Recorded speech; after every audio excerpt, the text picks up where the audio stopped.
Today we're talking about volumes of spheres. So spheres are baseballs, are basketballs, ping pong balls, things that ice cream cones, the ice cream scoops that go in would be like a sphere. Basically, it is where we have a set of all the points in the space are the same distance to the outer edge. So that's really what this first part up here is referring to, this kind of definition. All the points from this center point out to the edge, all the way around up in the top, all the way around in the back part to make the three-dimensional part, are all the exact same distance to that center. That is called the radius. So we need to have the r when we're trying to find the sphere formula. So the sphere formula, it's a little more complicated. It's got some the 4/3 fraction to deal with, but it just has pi. And then notice on this one, the volume has the radius cubed. So when we did both the cylinder and the cone, we were doing radius squared. It's important that when you're working with this formula, you make sure that the cube is in there. So you copy the formula correctly, plug in the information you have, and go from there. So for example 1, let's look at what we have. So we are trying to find the volume of a sphere, and we're rounding to the nearest tenths. So again, we only go out as far as the hundredths, if we need to determine rounding up to the tenths. Okay, so when I look at the volume formula, 4/3, again, that's a repeating decimal, so I'm going to deal with that here in a second. Kind of like we did on the last one, I'll deal with that last. I'm going to show you a couple different ways as we go through these on how to deal with that 4/3, because we don't really want it to be 1.3, which is what it kind of looks like, because it's really a repeating decimal. So looking at the picture we do have the radius. So I'm just going to plug in, and I'll leave the 3.14. The radius is 4 cubed. And remember in a previous lecture we talked about what cube means. It means the base times itself 3 times. So 4 times 4 times 4, not 4 times 3. So again, order of operations would say take care of my exponent first. So if I take care of the exponent first, these numbers are going to kind of wait for the moment. 4 times 4 times 4 is 64.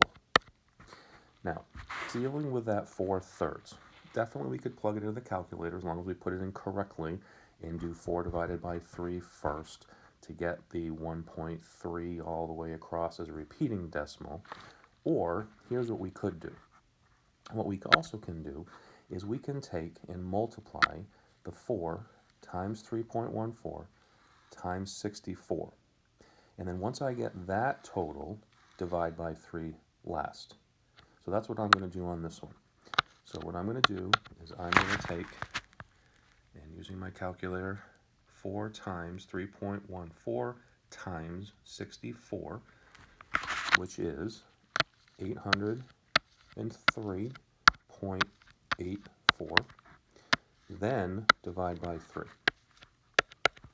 So if I then divide by 3, I'm going to get 267.94, and it keeps going, but we only need to go to the hundredths because, again, we're rounding way up, back up top here to the nearest tenths.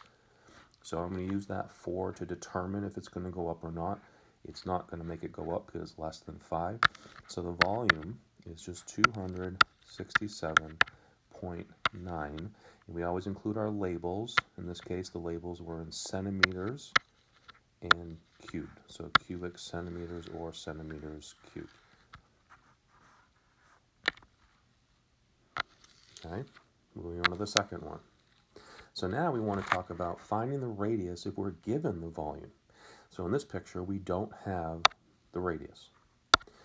So in this one, I'm going to do something a little bit different too, because looking at that volume, hopefully you can notice in the volume, it's not a finalized numerical answer. It has 288 pi. So they haven't multiplied the 3.14 to that. So that's important. So because they haven't done that, when I go to fill in my formula, remember, 4/3 pi r cubed, I'm actually going to plug in the volume, which I have, as 288 pi. I'm going to thirds, and I'm not going to write 3.14 here. I'm going to leave it as pi. And you'll see in 1 second why we're doing that. And then r cubed. So remember, we're looking for r. So this is where we use our inverse operations to start solving and working backwards. So a couple different things here. To make this a little bit easier, I think, to see this, I'm going to take care of my 3, which is in a denominator at the moment. So to move something that's in a denominator, remember we would multiply. So the first step I'm going to do here is to multiply both sides by 3, just to move the 3 out of that denominator on the right-hand side. So by doing that times 3, it kind of eliminates that 3 right there. Okay? On the other side, we get 288 times 3, which is 864 pi. Right? Pi is still there. So now I'm going to divide both sides by 4 pi, and that will cancel those from that side. Now notice here when I divide 864 divided by 4, the pi's are both going to cancel. So I get 216 because pi divided by pi is 1.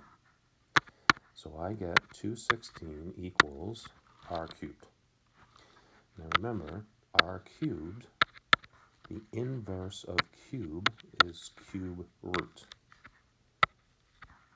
So I need to now take the cube root of both sides. That will get me to r, and then what is the number times itself? 3 times. The number 6 times itself gets me 36, and 36 times itself gets me 216. So the cube root of 216 is 6, which means my radius is 6 inches when I attach the label. Okay, a little tricky on that one, but I think you can work through it. You also could have divided by 4/3 right away, which remember is times 3/4. But the way I did it, it kind of adds an extra step, but it takes away having to worry about that fraction part. All right, and lastly, example number 3. So a hemisphere is 1/2 of a sphere. So looking at the silo here, this top piece is a half of a sphere. So like this bottom part of the sphere is not really there because they cut it off just to kind of round off the top of the silo. So the top is a hemisphere with a radius of 12. So basically that is telling us that this point here in the center out to the edge is 12. We want to find the volume of the entire silo. So this has actually 2 parts that we have to combine together. Notice that we first have the hemisphere up at the top to figure out. We also have this bottom part of it, which would be a cylinder. So I have to use the idea of a cylinder and a hemisphere. Once I can find the volume of those 2 things, and again, we're filling the entire thing, we are then going to piece them together. So let's first do the cylinder. So looking at the cylinder, notice how in this picture down here, which we've already started for you, they're showing 40. So where did that come from? Well, the initial picture we had shows 52. But it talked about the 12-foot radius. So that means it's 12 feet this way, but it also means that it's 12 feet down. Okay? So because it's 12 feet down, that's also going to tell me that the 52, the cylinder really starts at 40.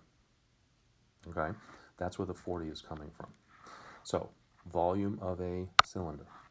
Remember when we did the volume of a cylinder? That was pi r squared h from a previous lesson. It's always important to kind of think about writing them out as you go. So, what do I have? I have pi 3.14. I have the radius, which is 12. We're going to square it. And I have a height, which is 40. So remember with a cylinder, you're doing your 12 squared first, so 144, times the 40 height times 3.14, and we're going to get 18,086.4. And we're talking about feet, so it is in cubic feet. Then we're going to find the hemisphere. So the hemisphere is half of a sphere. So in this case, we're going to do 4/3, and we're going to do pi.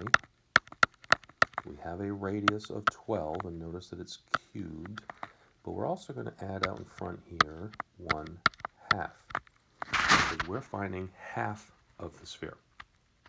Okay, so 12 cubed would be the first thing that I would want to find. 12 cubed is 1,728. Then we're going to deal with these fraction parts here. A couple ways you can deal with these. We know that 1/4 times 2/3 would become 4/6. 4/6 I can reduce to 2/3. So let's just do that first. So kind of like we did in that strategy on the second example, if I now was to multiply 2 times 3.14 times that 1728, I will get, oh, whoops, that's not right. 2 times 3.14 times 1,728. I'm going to get, let me get some more space here. I'm going to get 10,851.84, but remember, we haven't done the divide by 3 yet.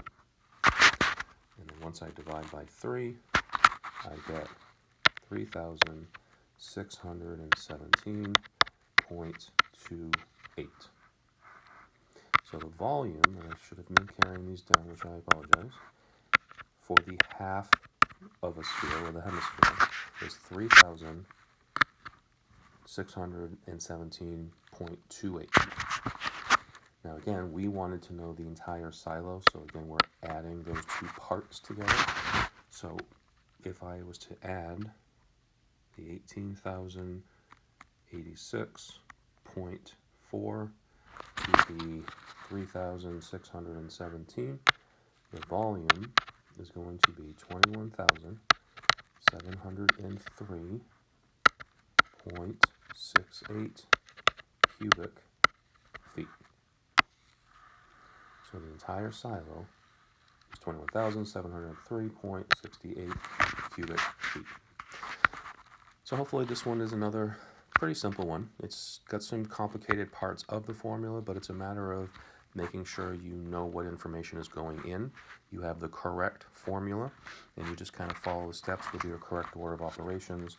Or if you're given a volume, you follow the steps for your inverse operations, and make sure that you are including labels, and make sure that you are rounding to the appropriate decimal place when asked. So if you have any questions, please let me know. Otherwise, we will talk to you again soon.